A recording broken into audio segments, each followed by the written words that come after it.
नमस्कार दोस्तों, मैं विकास शाक्य एक बार फिर से आप सबका स्वागत करता हूं अपने चैनल पर। और आज हम आगे देखेंगे सुंदरकांड में, जहां पे हमने पहले छोड़ा था कि अब हनुमान जी की पूंछ में आग लग गई और हनुमान जी ने अपना जो रूप है अब वो बड़ा करना किस तरह से शुरू किया है। जैसे कि पिछले वीडियो में ही हमने ये समझा कि इन घटनाओं का जो कि सुंदरकांड में वर्णित हैं हनुमान जी के माध्यम से, उनका हमारे लिए क्या महत्व है।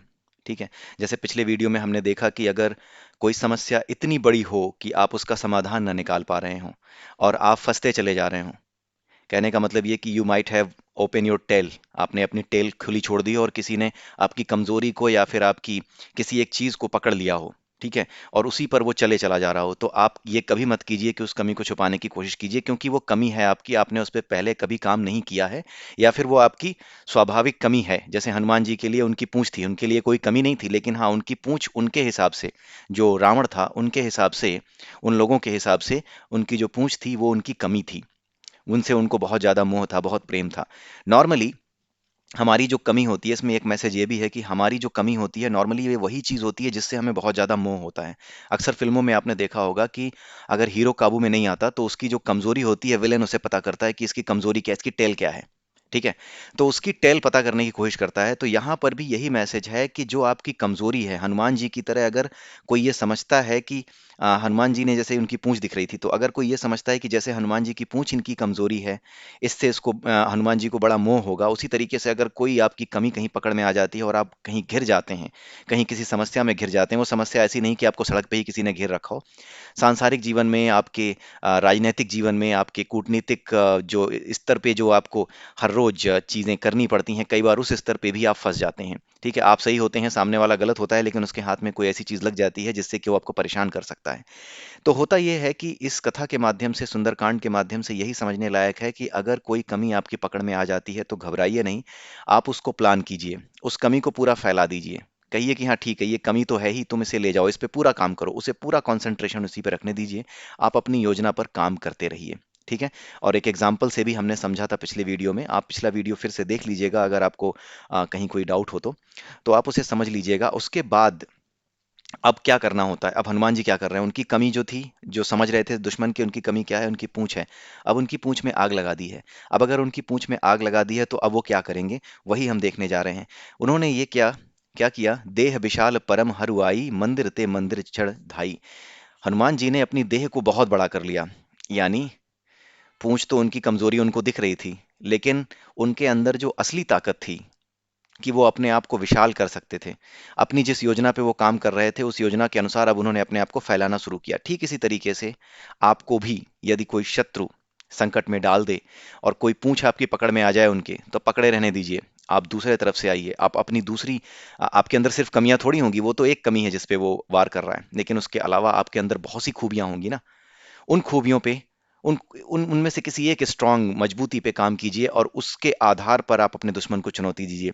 वो आपको आपकी कमजोरी पकड़ के चुनौती दे रहा है, आप अपनी मजबूती, आपके अंदर जो स्ट्रेंथ है, उस स्ट्रेंथ को पकड़ करके सामने वाले को दोबारा पलटवार उस पर कीजिए। यही चीज यहाँ पे समझाई गई है। सिंपल सा मैनेजमेंट का, या फिर आप ये कह लीजिए कूटनीतिक या राजनीतिक ज्ञान है इसमें। ये सुंदरकांड इसीलिए इतना इंपॉर्टेंट है क्योंकि ये सिर्फ और सिर्फ कोई कहानी नहीं है जिसको सुन करके भक्तों की आंखों में सिर्फ आंसू आए ना। ये कर्मयोगी भक्ति योगियों के लिए एक गाइड है, एक तरीके से ये गाइड है, एक कुंजी है उन लोगों के लिए जो कि भक्ति योग में हैं, जो भक्त हैं, जो कर्म भी करते हैं। भक्त होने का अर्थ ये नहीं कि वो सबको माफ करता फिर रहा है, या सबको सबकी बात मानता फिर रहा है, या सताया जा रहा है तो सताया जा रहा है। इसका मतलब ये नहीं है। भक्त होने का अर्थ ये बिल्कुल नहीं है। कर्मयोगी भक्त होने का अर्थ है कि आप अपने कर्म, अपने कर्तव्यों को समझते हुए जरूर करें। एक सैनिक भी भक्त हो सकता है, इसका मतलब ये थोड़ी है कि दुश्मन को गोली नहीं मारेगा। वो भक्त हो सकता है हनुमान जी का, भगवान श्री राम का, भगवान श्री कृष्ण का, लेकिन उसे भक्ति युक्त कर्म करना है, यानी अपने सारे कर्म ईश्वर को अर्पित करके करना है। अपना कर्म तो वो करता ही रहे, जो उसका निर्धारित कर्तव्य है वो करता ही रहे, लेकिन ईश्वर पर पूरा विश्वास रखे। उनका अनुकरण नहीं किया जा सकता। दो चीजें होती हैं, ईश्वर का अनुकरण और एक होती है अनुसरण। ये हिंदी के दो वर्ड हैं अलग अलग, एक है अनुकरण, एक है अनुसरण। अनुकरण का मतलब पता है क्या होता है, जैसे हम कहानी सुनते हैं, हमने ये पढ़ा है कि भगवान शिव ने जहर का प्याला पी लिया, विष का प्याला पी लिया और विष को अपने गले में अटका लिया। पहली बात तो ये कि हम विष का प्याला नहीं पी सकते, उसे अपने गले में नहीं अटका सकते, तुरंत ही साफ हो जाएंगे। जिस तरह का हलाहल जिसकी बात की गई है, सबसे खतरनाक विष जिसको कहा गया है, उसकी बात की गई है हलाहल की, कि उसको पी लिया और उसे गले में अटका लिया। तो अगर हम ऐसा करने की कोशिश करेंगे तो क्या होगा, हम अनुकरण कर रहे होंगे। और अनुकरण क्या है, वर्जित है। अनुकरण नहीं कर सकते आप, आपको अनुसरण करना है। अनुसरण एक बड़ा वर्ड है। अनुसरण का अर्थ होता है उनके शब्दों के पीछे का अर्थ। शब्दों के अर्थ आप समझिए, भावार्थ समझिए, जो बात कही जा रही है उसका एक व्यापक अर्थ समझिए, उसको एक बड़े परव्यू में देखिए कि उसका एक मैसेज क्या है, उसके भीतर जो संदेश है वो क्या है।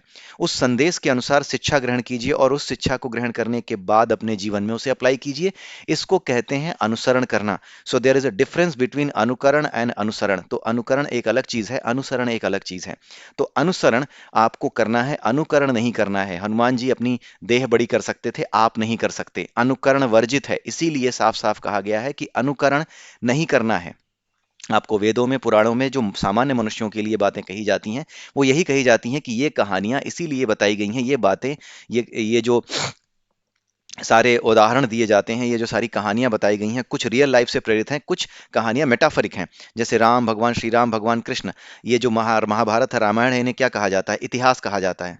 इसे इतिहास का नाम दिया गया। इतिहास का मतलब ये है कि कोई कैरेक्टर ऐसे रहे होंगे जिनके जीवन की कहानी है, ये इतिहास है। इतिहास में चरित्र होते हैं जो कि जीवित रहे होते हैं, लेकिन जो बाकी पुराण हैं उनके अंदर जो जीवित चरित्र हैं, उनमें कुछ तो इतिहास, इनको प्योर इतिहास कहा जाता है, रामायण और महाभारत को। लेकिन जो पुराण है वो एक अलग लेवल का इतिहास है। उस इतिहास में बहुत सी चीजें बताई गई हैं, उसमें कहानियां ही नहीं है, उसमें सिर्फ रियल लाइफ से रिलेटेड कहानियां नहीं है, उसमें मेटाफरिक स्टोरीज भी हैं, ताकि आप इन एलिमेंट्स को समझ सकें जो आपको परेशान करते हैं, जो आपको पर्सनालिटी, अपनी पर्सनालिटी को डेवलप करने में जो बाधा उत्पन्न करते हैं, उसके बारे में वहां बताया गया है। ठीक है। जैसे कि अगर आप देखें तो नारद पुराण में ही मिलता है कि भक्ति नाम की एक स्त्री थी, उसके दो बच्चे थे, श्रद्धा और एक जो है विश्वास। दो बच्चे थे, ये दोनों बीमार पड़ गए, कलयुग में बीमार हो गए। तो इसका मतलब ये नहीं है कि वाकई में भक्ति नाम की कोई औरत थी और उसके दो बच्चे थे। केवल और केवल भक्ति के महत्व को समझाने के लिए, श्रद्धा और विनय के महत्व को समझाने के लिए कि क्या हो गया है, उसको आप मेटाफोरिकली इस लाइफ में, इस करंट एरा में आप कनेक्ट कर सकें कि हाँ वाकई में जो कुछ यहाँ लिखा है उससे मैं कनेक्ट कर पा रहा हूँ। जो लोग डिवोटेड होते हैं, जो लोग कॉन्सेंट्रेटेड होते हैं, जो लोग किसी एक चीज को टारगेट बना के चलते हैं, जो लोग श्रद्धा रखते हैं, जो किसी का बुरा नहीं चाहते। जो भक्त होता है वो किसी का बुरा नहीं चाहता, वो केवल अपना काम करता है। भक्त कभी तलवार लेकर के गर्दन उतारने नहीं निकलता। भक्त केवल और केवल ये समझता है कि उसका कर्तव्य क्या है। वो ये जानता है कि करने वाला वो है, मैं सिर्फ एक मशीन हूं, मैं उसकी प्रेरणा से काम करता हूं। ठीक है, भक्त का ये काम होता है। ये नहीं कि हाँ मुझे भगवान ने बता दिया अब तो मैं सबकी गर्दन उतारूंगा, ये नहीं करता भक्त। ठीक है। भक्त केवल और केवल ये ध्यान रखता है कि उसे जो कर्तव्य दिया गया है इस लाइफ में, जैसी लाइफ उसे मिली है, भले ही एक कसाई की लाइफ क्यों ना मिली हो। अगर आपने महाभारत पढ़ी हो तो महाभारत में एक कहानी मिलती है उसकी, व्याध की। ठीक है। व्याध की एक कहानी है और ये कहानी कुछ इस तरीके से है कि इसमें एक व्याध यानी कि जो कसाई होता है, ये एक बहुत बड़े ऋषि को, एक बहुत बड़े गुरु को शिक्षा देता है, एक ज्ञान देता है उसको। ठीक है। तो वो जो पूरा का पूरा सेक्शन है ना महाभारत में, वो व्याध गीता के नाम से मशहूर है।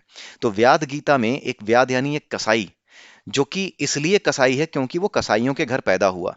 उसने बोला, जिस जब उसने शिक्षा दी एक गुरु को, एक जो गुरु था, एक ऋषि था जिसके पास एक सिद्धि आ गई थी कि वो जिसको चाहता उसको अपनी आंखों से देख कर ही जला दे रहा था। ठीक है। तो उसको बड़ा घमंड हो गया था।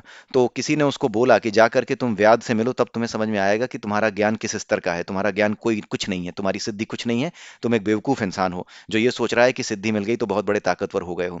ठीक है, तुम व्याध से जाके पूछो। तो ये सोचता भी है कि आखिर में व्याध से जाकर के मैं क्या पूछूं, एक कसाई मुझे क्या सिखाएगा। तो ये जो बात है कसाई वाली, ये पूरी की पूरी कहानी व्याध गीता के नाम से मशहूर है। पूरे के पूरे महाभारत में एक सेक्शन है, भीष्म पर्व में ही है, और वहीं पर यह व्याध गीता है। तो एक व्याध व्याध क्यों है, क्योंकि वो जन्म से व्याध है, लेकिन वो प्रभु की भक्ति करता है। भक्ति करता है लेकिन मांस काटने का काम कर रहा है। इसका मतलब ये है कि जो भक्ति है अपना कर्म करते हुए होती रहेगी। अभी जो जीवन उसे मिला है व्याध का, वो कोई और काम नहीं कर सकता। वो अपना जीवित रहने के लिए कुछ तो करेगा। बाहर जाता है तो कोई और काम उसे देता नहीं। लोग कहते हैं कि तुम तो व्याध हो, तुम्हें दूसरा कोई काम हम नहीं दे सकते, अपने यहाँ और कोई काम नहीं दे सकते, तुम्हें दूसरा कुछ काम आता भी नहीं है। तो वो मजबूर है उस जीवन को जीने के लिए जो उसके सामने आया है। ठीक है। तो जो जीवन आपके सामने आया है उसके ऊपर आपका कोई कंट्रोल नहीं है। उसे बिना नाक भों सिकोड़े अपने जीवन को जिए, आप जिए, लेकिन गलत कभी ना करें। जिएं उस जीवन को, क्योंकि आपकी मुक्ति का रास्ता या फिर आपके कर्मों को काटने का रास्ता वही है। आपको जो जीवन मिला है वो आपके ही अपने कर्मों का नतीजा है। जैसे एक्शंस आप करते हैं वैसी ही आपकी जो जीवात्मा है उसमें चेंज होते हैं, उसकी एनर्जी में वैसे ही चेंज होते हैं। जैसे आपको गुस्सा आए तो आपकी जो पूरी की पूरी जीवात्मा है या फिर आपका जो पूरा शरीर है, जिसे आप शरीर समझते हो, असल में आपके भीतर कुछ और है, मन है जिसे आप देख भी नहीं पाते हो, उसके अंदर चेंज आते हैं। उसकी एनर्जी में थोड़ी देर के लिए बहुत बड़ा चेंज आता है। फिर बाद में जब आपका गुस्सा शांत होता है तो वो एनर्जी शांत हो जाती है, ठीक है। लेकिन उस गुस्से की वजह से जो बात आपने पाल ली, जो मन में आपने रख लिया, वो एक इम्प्रिंट छोड़ जाता है आपकी सोल पे। वो इम्प्रिंट जो होता है वो एक तरीके से एक पोटली है कर्म की, जो लाद ली आपने। अब उस पोटली के लादने की वजह से आपकी जो एनर्जी है, आपकी जो फ्रिक्वेंसी है, इसमें चेंज आ जाता है। इस चेंज की वजह से जब ये शरीर आपका खत्म होता है, जब आप मरते हो, तो उस चेंज की वजह से जितनी एनर्जी, जैसी एनर्जी चेंज हो रखी है आपकी, वैसी ही एनर्जी के अकॉर्डिंग आपको बॉडी नेक्स्ट मिल जाती है, बिकॉज एनर्जी ही मैटर में कन्वर्ट होती है। आपने देखा होगा सॉलिड, लिक्विड और गैस, वो सॉलिड, लिक्विड और गैस क्यों है?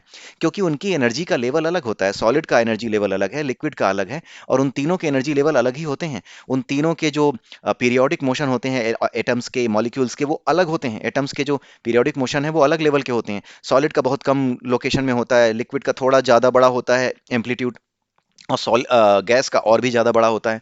तो ये सारी जितनी भी चीज़ें हैं, ये सारी की सारी चीज़ें आपको ये बताती हैं कि किस तरीके से एनर्जी मैटर में कन्वर्ट होती है, या फिर मैटर किस तरीके से उस फॉर्म में दिखता है जितने लेवल पे उसकी एनर्जी होती है। और जहाँ पर भी एनर्जी की बात होती है वहाँ पे वेव की बात होती है, वहाँ पे सिंपल हार्मोनिक मोशन की बात जरूर आएगी। कहीं पर भी अगर एनर्जी है वहाँ सिंपल हार्मोनिक मोशन होगा ही होगा। यहाँ पर ये बात ध्यान रखने वाली है, और जैसी आपने अपनी एनर्जी बना ली वैसी ही बॉडी आपको मिल जाएगी। तो ये जो व्याध गीता है उसमें यही बताया गया है कि व्याध जो है वो जब ज्ञान देता है तो वो यही कहता है कि मेरे को ये जो जीवन मिला है, मेरी जो ये लाइफ मिली है, उसका कारण ये है कि मैं पिछले जन्म में कुछ ऐसे मैंने काम किए होंगे जिसकी वजह से मुझे जानवरों के बीच में रहकर उन्हें मारना, काटना और इस तरीके से अपना जीवन बिताना पड़ रहा है। लेकिन मेरा हृदय अंदर से, मेरा जो अंतःकरण है अंदर से, वो ये जानता है कि ये कर्म मुझे सिर्फ करना पड़ रहा है, ये मेरी एक स्थिति की वजह से, क्योंकि मैं व्याध के यहाँ, एक कसाई के यहाँ पैदा हुआ हूं, उस वजह से मुझे ये करना पड़ रहा है। लेकिन इसका कोई संबंध इस बात से नहीं है कि मैं भक्त नहीं बन सकता, या फिर मैं ईश्वर में ध्यान नहीं लगा सकता, या फिर मुझे ईश्वर का आशीर्वाद प्राप्त नहीं हो सकता। ये व्याद गीता में साफ साफ लिखा हुआ है। इसका यही अर्थ है कि ईश्वर को प्राप्त करने का अधिकार हर किसी को है। ये कहानियां, ये बातें हमारे समय में, मैं बिल्कुल मानता हूं कि आज हिंदू धर्म को अपमानित करने वाले बहुत से लोग आ गए हैं।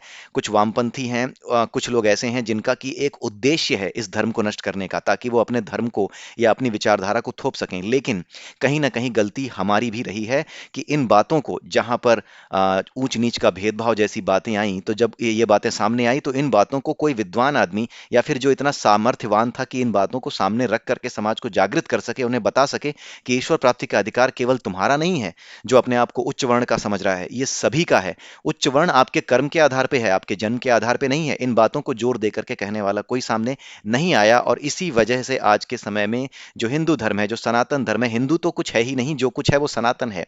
हिंदू तो एक उसका एक हिस्सा है। हिंदू जो है वो आपके जो आपका हिमालय की जो तलहटी है वहां से लेकर के सागर के बिंदु तक, इस के बीच में जो लोग रहते थे, इनको हिंदू कहा जाता था। पुराने ग्रंथों में यही कहा गया है।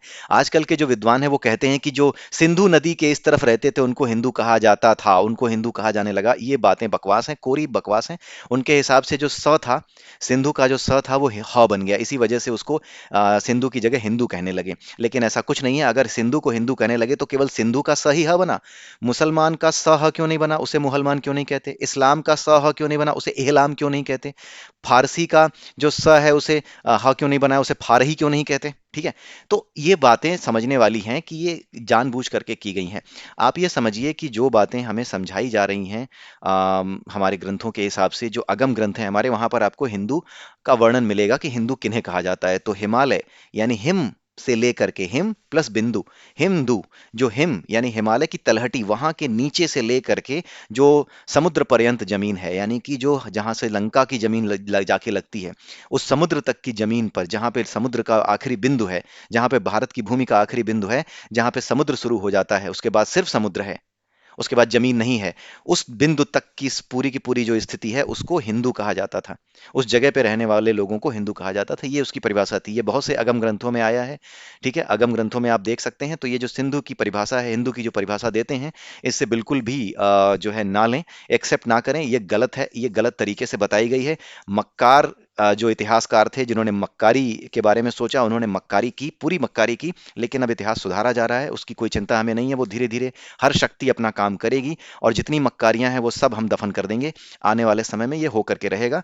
ये सारी चीजें साफ कर दी जाएंगी, इसमें कोई जो है दो राय नहीं होनी चाहिए। आइए अब देखते हैं। आइए, आपको अब समझ में आ गया होगा कि मैं समझाना क्या चाह रहा था, बात कहीं और चली गई। बट द थिंग इज कि वो बताना भी जरूरी था, क्योंकि यही मौके हैं जिसके माध्यम से हम ये बातें कर सकते हैं। अब क्योंकि मेरे सामने कोई और बैठा नहीं है तो बातें इधर उधर नहीं फैल सकती, मैं ही बोलने वाला हूं, इसलिए सारी बातें मैं बोल पा रहा हूं। ठीक है, तो इसलिए क्या है कि ये चीजें समझना जरूरी है। अब हमने ये समझा कि अब हनुमान जी ने अपनी देह को बहुत बड़ा कर लिया, यानी आपको अपनी जो कमजोरी है उस पर ध्यान देना बंद करके आपको अपनी मजबूती, जो आपकी स्ट्रेंथ है, उस स्ट्रेंथ के साथ आपको सामने वाले पे हमला करना है, उसको चुनौती देनी है। अब यहाँ पे बहुत सिंपल सी चीजें हैं और जल्दी ही खत्म हो जाएंगी। देह विशाल परम हरुआई, अपने शरीर को उन्होंने बहुत बड़ा कर लिया और जितनी भी आग थी वो बहुत तेजी से फैलने लगी। और उसके बाद वो मंदिर ते मंदिर चढ़ जाई और वो मंदिर मंदिर चढ़ करके हर जगह उसे जलाने लगे। यानी कि मंदिर की बात देखिए यहाँ पे आ रही है, यानी कि उस समय मंदिर हुआ करते थे। तो जो आजकल के वामपंथी इतिहासकार ये कहते हैं, जो मक्कारी करते हैं, कहते हैं कि हाँ मंदिर मंदिर तो ये सब गुप्त काल से शुरू हुआ था। जी नहीं, मंदिर की बातें बहुत पुरानी समय से मिलती हैं। और मंदिर की बातों को अगर आप देखें तो ये आपके इसमें भी आपको दिख जाएगी। हाँ, हनुमान जी के बारे में यहाँ बताया गया है। जबकि रामायण के समय की बात है, जब रामायण लिखी गई उस समय की बात ये जो है कही जा रही है। वहां मंदिर ते मंदिर चढ़ाई, यानी मंदिर मंदिर पे चढ़ करके वो सभी मंदिरों को, सभी घरों को जलाने लगे। देह विशाल परम हरुआई। ठीक है, परम हरुआई मतलब बिल्कुल लहराने लगी, चारों तरफ घूमने लगे। हरुआई मतलब कि वो उड़ने लगे, एक एक जगह से दूसरी जगह जाने लगे। यानी शरीर तो बहुत बड़ा है लेकिन वो है बड़े हल्के। ठीक है, जरई नगर भा लोग बेहाला, नगर जलने लगा और लोग बेहाल हो गए। झपट लपट बहु कोटि कराला, ढेर बहु कोटि, यहां पर कोटि का मतलब है करोड़ों। ठीक है, ठीक है, कोटि का मतलब है करोड़ों। लपट, झपट लपट बहु कोटि कराला, और जितनी भी आग की लपटें हैं वो करोड़ों लपटें बहुत तेजी से आगे बढ़ने लगी और नगर को जलाने लगी। तात मातु हा सुनिय पुकारा, यही अवसर को हमई उबारा। सभी लोग हाय माँ हाय पिता ये ऐसा कह करके पुकारने लगे लंका के वासी। यही अवसर, अब हमें कौन बचाएगा, ऐसा कहने लगे। हम जो कहा यह कपि नहीं होई, बानर रूप धने सो कोई।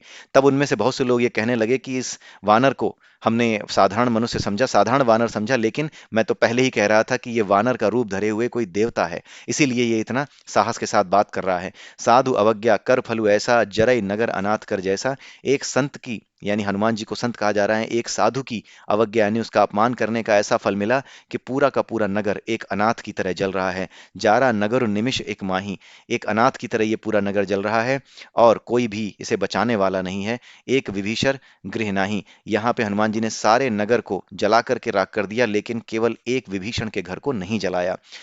ताकर दूत अनर जेहि सिरजा, जरा न सो के ही कारण गिरजा। उलटी पलटी लंका सब जारी, कूद परा सिंधु पुनि सिंधु मझारी। अब यहाँ पर ये जो है भगवान शिव, ये माता पार्वती से बात कर रहे हैं, उनको बता रहे हैं।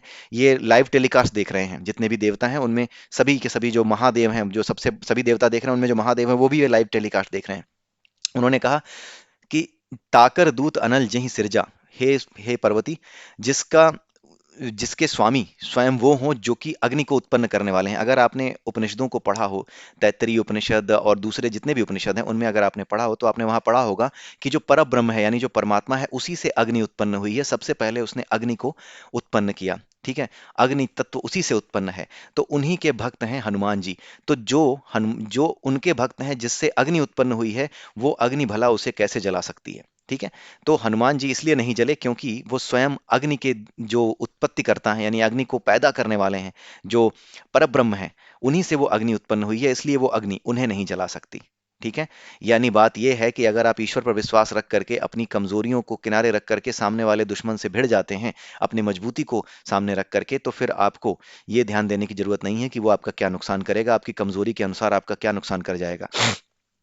आपका कोई नुकसान नहीं होगा। यही यहाँ पर मैसेज है कि उनकी जो पूंछ है वो नहीं जली। क्यों? क्योंकि वो ईश्वर पर क्योंकि वो उन्हीं परब्रह्म के भक्त हैं जिन्होंने अग्नि बनाई है।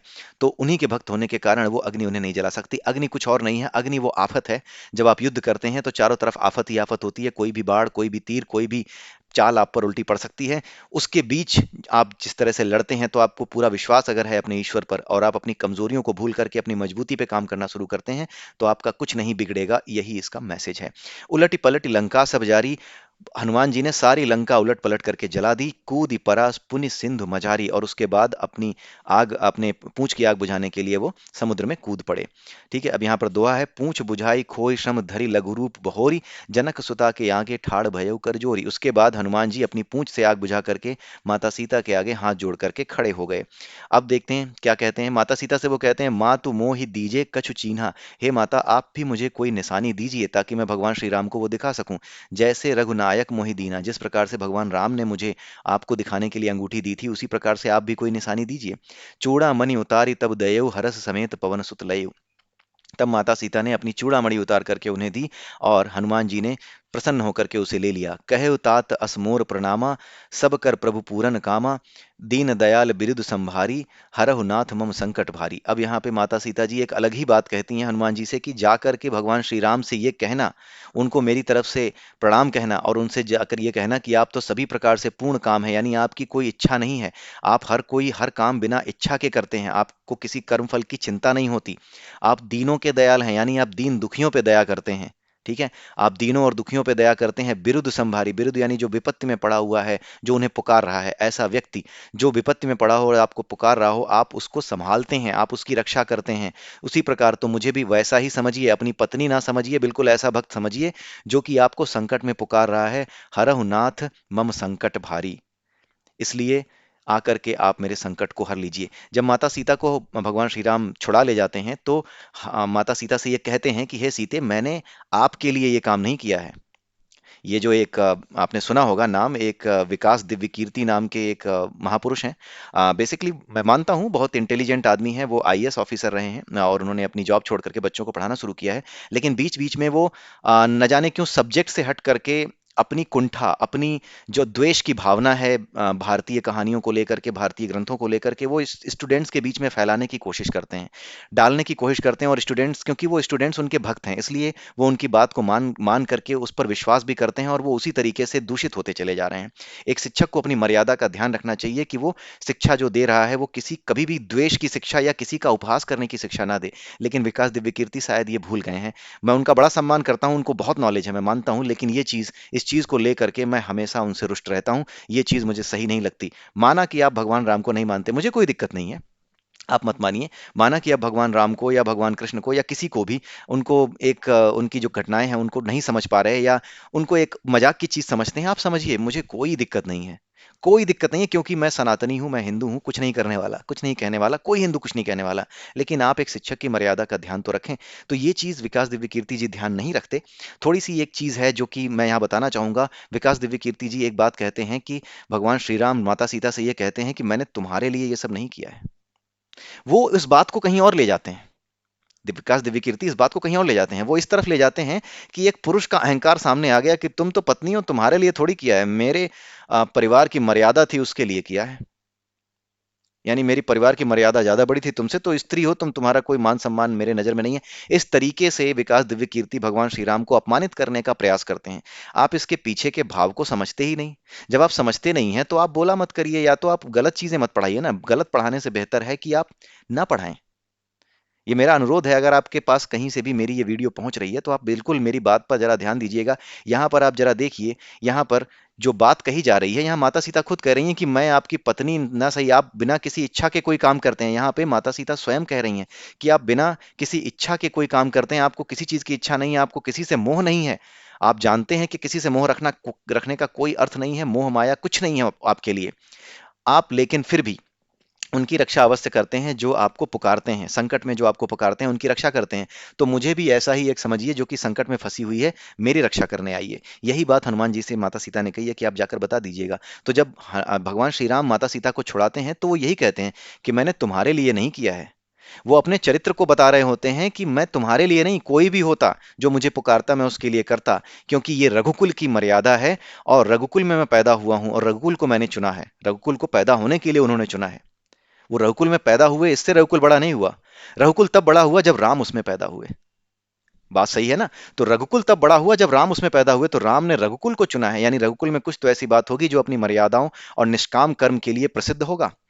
दूसरों के लिए जो क्योंकि एक क्षत्रिय परिवार था, तो जब भी कोई उन्हें पुकारे तो उस पुकार पे वो जाएं, उसकी रक्षा करें, यही तो क्षत्रियों का कर्तव्य है। तो वो ऐसे क्षत्रिय बनकर के पैदा हुए जो पूरी तरह से निष्काम है, जिसकी कोई इच्छा नहीं है, जिसकी राज्य हड़पने तक की कोई इच्छा नहीं है, जो केवल और केवल इसलिए यज्ञ करता है, केवल और केवल इसलिए अश्वमेध यज्ञ करता है ताकि वो ये समझ सके कि कितने आसपास के राजा हैं जो कि गलत तरीके से चल रहे हैं, और अगर वो उनकी उनकी समृद्धि को स्वीकार कर लेते हैं तो उनके साथ होकर के वो काम करें। अदरवाइज जो भी ऐसा है जो उनको चुनौती देता है, जिसके अंदर अहम है, उसके साथ वो युद्ध करें। तो नॉर्मल जो राजा की जो वो थी क्रिया विधियां थी, जो काम करने के तरीके थे, वो तो वो फॉलो कर रहे थे, वो उनको राजा होने के नाते करना ही था। राइट, लेकिन किसी के राज्य को हड़पने के लिए उन्होंने ऐसा नहीं किया था। आप अपने राज्य में खुश रहें, आप जो है हमें चक्रवर्ती माने, एक चक्रवर्ती राजा का वो होता था, तरीका होता था चक्रवर्ती बनने का, तो चक्रवर्ती होने के लिए उन्होंने वो यज्ञ किया था। उसी प्रकार से माता सीता को छुड़ाते समय उन्होंने ये कहा कि मैंने तुम्हारे लिए नहीं किया है ये सीता, ये तो रघुकुल की मर्यादा और मेरा अपना चरित्र है, जो कि किसी के भी बुलाने पर, किसी के लिए भी वो जाएगा ही जाएगा। ये मेरे कुल की मर्यादा है। ये वो कुल है जो कि इसमें कि मैंने जन्म लिया है, यानी रघुकुल में भगवान श्री राम ने जन्म लिया है, और ये कुल ऐसा है जो कि किसी के भी पुकारने पर किसी की भी रक्षा करता है। ठीक है, उसकी रक्षा के लिए जरूर जाता है, और ये उसका कर्तव्य है कि वो रक्षा करे अपने परिवार की, अपने समाज की, हर किसी की। तो इसमें क्या गलत उन्होंने कहा, मुझे तो नहीं समझ में आया कि भगवान श्री राम ने क्या गलत कहा। कि भाई, मैं उनकी रक्षा करता हूं जो मुझे पुकारते हैं, मैं क्षत्रिय हूं, मेरे रघुकुल की मर्यादा है कि हम रक्षा करते हैं, अपनी पत्नी की रक्षा करेंगे, अपने परिवार की रक्षा करेंगे, अपने कुल की रक्षा करेंगे। इसमें क्या गलत बोला उन्होंने? पत्नी से बड़ा कुल, पत्नी से बड़ा क्या समाज नहीं है? क्या पुत्र से बड़ा समाज नहीं है? क्या मैं पुत्र को सब कुछ समझूं? अगर मैं राजा हूं तो क्या मैं पुत्र को सब कुछ समझूं, धृतराष्ट्र बन जाऊं? और अगर मैं राजा हूं तो क्या मैं अपनी पत्नी को सब कुछ समझूं? ठीक है, ऐसा नहीं हो सकता। तो वहां पर जो उन्होंने जो राजधर्म बताने की कोशिश की है, वो वहां पर समझाने की कोशिश की है, लेकिन इस बात को लोगों ने गलत तरीके से पेश करने का प्रयास किया है। तो जो लोग इसको पेश करने का प्रयास करते हैं, आई डोंट नो कि उनकी क्या मंशा है, लेकिन पता नहीं क्यों ऐसा करते हैं। आप तो सब्जेक्ट पढ़ा रहे हैं, आप सब्जेक्ट पढ़ाइए, क्यों इन चीजों में पढ़ रहे हैं? आप तो विषय पढ़ाइए, आप इकोनॉमिक्स पढ़ा रहे हैं, इकोनॉमिक्स पढ़ाइए ना, आप तुरंत लेकर के उसमें घुस क्यों जाते हैं? आप अपमानित क्यों करने लगते हैं, किसी के विश्वास को ठेस क्यों पहचाने पहुंचाने लगते हैं? क्या ऐसा ही ठेस आप किसी और धर्म को पहुंचा सकते हैं? हालत खराब कर देंगे वो लोग। ठीक है, तो बस यही चीज समझाने की कोशिश है कि आप उन चीजों के चक्कर में ना पड़िए जो गलत तरीके से आपको बताई जा रही हैं, क्योंकि ऐसा नहीं है कि उन्हें वो जानबूझ के कर रहे हैं। कई बार ऐसा भी होता है कि जो कुछ गलत पता है ना, उसे ही हम सही मानते हैं कि मुझे जो पता है ना वही सही है, इसके अलावा और कुछ नहीं है। आदमी मक्कार होता है तो मक्कारी के हिसाब से ही हमने रामायण और महाभारत की भी व्याख्या कर ली कि ये तो मक्कारी ही रही होगी। असल में लोग इस बात को मानने को तैयार नहीं होते हैं कि कोई साधु या संत भी इस समाज में हो सकता है। कोई साधु या संत भी समाज में हो सकता है, ऐसा ना मानने वाले लोग ही इस तरह की बातें करते हैं कि हाँ, हम जानते हैं इसके पीछे तुम्हारी जरूर कोई चालाकी होगी। राइट, यही सारी चीजें होती हैं, इसी वजह से इस तरह की बातें लोग करते हैं। तो कई बार लोगों को हो जाता है कि नहीं, समाज में सब कुछ गलत ही है। इस वजह से क्या है कि वो गलत के तरीके से ही किसी भी सही चीज की व्याख्या भी गलत के तरीके से ही करने लगते हैं कि इसमें भी कोई चालाकी ही रही होगी। दुनिया बड़ी चालू है, इसमें भी चालाकी ही है। आप ये मत मानो कि दुनिया चालू नहीं है। कोई संत, कोई सज्जन नहीं होता, कोई साधु नहीं होता। मुझे तो नहीं मिला तो होता ही नहीं होगा, मुझे नहीं मिला तो होता ही नहीं होगा। ये बात है, भगवान मुझे नहीं दिखा तो मुझे होता ही नहीं होगा जी। तो ये बातें फिर भी एक हद तक सही है कि भगवान नहीं दिखा तो होता ही नहीं होगा, चलो आपकी विचारधारा है, लेकिन जो लोगों की आस्था से जुड़ा है उस पर आप प्रश्न करें। उस प्रश्न करना एक अलग चीज है, लेकिन उसे अपमानित करना, और ये जानते हुए कि आपके ही देश में जो है एक धर्मनिरपेक्षता का कानून है, आप धर्मनिरपेक्षता की एक धारा है संविधान में, उसके बावजूद भी आप इस तरह से अपमानित करते हैं सिर्फ इसलिए कि एक मेजोरिटी का जो मेजोरिटी रिलीजन है उससे रिलेटेड बातें हैं। तो मेजोरिटी का मतलब ये थोड़ी है कि आप उसके धर्म को अपमानित करेंगे और बाकी धर्मों को सुरक्षित करेंगे। कहाँ से सेकुलरिज्म का ये मतलब है कि आप मेजोरिटी को अपमानित कर दें और माइनॉरिटी को बचा के रखें? ये तो सेकुलरिज्म की परिभाषा नहीं है, सेकुलरिज्म की परिभाषा में ये आता भी नहीं है। सेकुलरिज्म में कहीं पर भी ये नहीं कहा जाता है कि आप मेजॉरिटी जो हो ना, जो मेजर रिलीजन हो, जो उसका मुख्य धर्म हो, जो बड़ा धर्म हो, उसे अपमानित करते रहें, उसे कूटते रहें, और जो छोटे छोटे जो दूसरे धर्म हैं, छोटे छोटे, उनको जो है बचा के रखें। वो जरा सी बात भी कह दें तो उठा करके बस जो है जेल में पटक दें, जो है कुछ भी होने दें, और वो कुछ भी नारे लगाएं, उन्हें नारे लगाने दें। ये सेकुलरिज्म नहीं होता। इन चीज़ों से बच करके रहना बहुत जरूरी है। इनफैक्ट इन चीज़ों से बचने की अब चिंता करनी ही नहीं है, क्योंकि ये चीज़ें धीरे धीरे खुद पूरा का पूरा समाज, पूरा का पूरा विश्व उस तरफ जा रहा है जहां पे ये चीज़ें खुद अपने आप को सही कर लेंगी, और इस तरह के लोगों के मुंह अपने आप बंद हो जाएंगे। ठीक है। तात सक्र सुत कथा सुनायहु बान प्रताप प्रभु समझायहु। अब माता सीता हनुमान जी से कह रही हैं कि जा करके, हे पुत्र, जा करके राम जी को सक्रसुत, सक्रसुत का मतलब पता है क्या? सक्रसुत जो है वो जयंत, एक देव था। सक्रसुत जयंत, जयंत का पर्यायवाची है सक्रसुत। तो सक्रसुत जो है जयंत का पर्यायवाची है, और ये इंद्र का पुत्र था। ठीक है, इंद्र का पुत्र था। तो ये जो जयंत था ना, ये एक बार माता सीता को कौवा बन करके परेशान कर रहा था। ये इंद्र का बेटा था, कौवा बन करके उनको परेशान कर रहा था। तो जब कौवा बन के परेशान कर रहा था, तब भगवान श्री राम ने उस पर बाण चलाया था। ठीक है, वो एक अलग कहानी है। तो जो बाण उन्होंने चलाया था, तो उसकी याद दिलाना जा करके प्रभु को कि कितना अचूक बाण है आपका। ठीक है, कि एक कौवा जो इतना चालाक होता है, वो भी आपके बाणों की गति से बच नहीं सका। एक कौवा इतना चालाक होता है कि आप उसे देखें तो वो उतने में ही उड़ जाता है। ठीक है, अगर उसकी तरफ ऐसे कर दें उतने में, इतना तेज होता है वो। ठीक है, लेकिन माता सीता ने कहा कि आप अपने बाणों के बारे में बताइए कि आपके बाण कितने फुर्तीले और कितने तेज हैं कि कौवा तक उससे नहीं बच पाया। ठीक है, तो आप जा करके हनुमान जी को बताइए और उनको याद दिलाइए कि आप बहुत शक्तिशाली हैं, आप आकर के मुझे बचा ले जाइए, क्योंकि अगर 1 महीने में आप नहीं आए तो आप मुझे जिंदा नहीं पाएंगे। कब कहु कपि के ही विधि रखो प्राणा। अब माता जी, सीता जी कहती हैं कि हे हनुमान, ये बताओ कि अब मैं किस प्रकार से अपने प्राणों की रक्षा करूं। तुम भी तो अब जाने की बात कर रहे हो, तुम चले जाओगे तो ये रावण मुझे फिर परेशान करेगा। तुम्हें देख करके मेरी छाती ठंडी हो गई थी कि चलो कुछ तो है जो मेरी रक्षा के लिए अब तैयारी हो रही है भगवान श्री राम की तरफ से। पुण्य मोह कहूँ सोई दिन सो राती। अब फिर से मुझे वही दिन रात रावण के व्यंग्य बाण, रावण की जो है यातना सहनी पड़ेगी। तो यहाँ पर हनुमान जी, यहाँ पे बताया जा रहा है कि जनक स्तुति समझाई, यानी कि हनुमान जी जो है माता सीता को बहुत बार समझाते हैं, तरह तरह से समझाते हैं, उन्हें धीरज दिलाते हैं, और उनके पैरों को छूते हैं और सिर नवा करके उन्हें प्रणाम करते हैं, और फिर उन्हें कहते हैं कि राम, भगवान श्री राम पर विश्वास रखिए, अब मैं आपका संदेश लेकर के यहाँ से जा रहा हूँ। तो अब वहां से हनुमान जी चले जाते हैं। तो क्या होता है आगे वो अगले वीडियो में देखेंगे। तो इसी के साथ ये वीडियो समाप्त होता है। अगले वीडियो में फिर मिलेंगे, तब तक के लिए नमस्कार।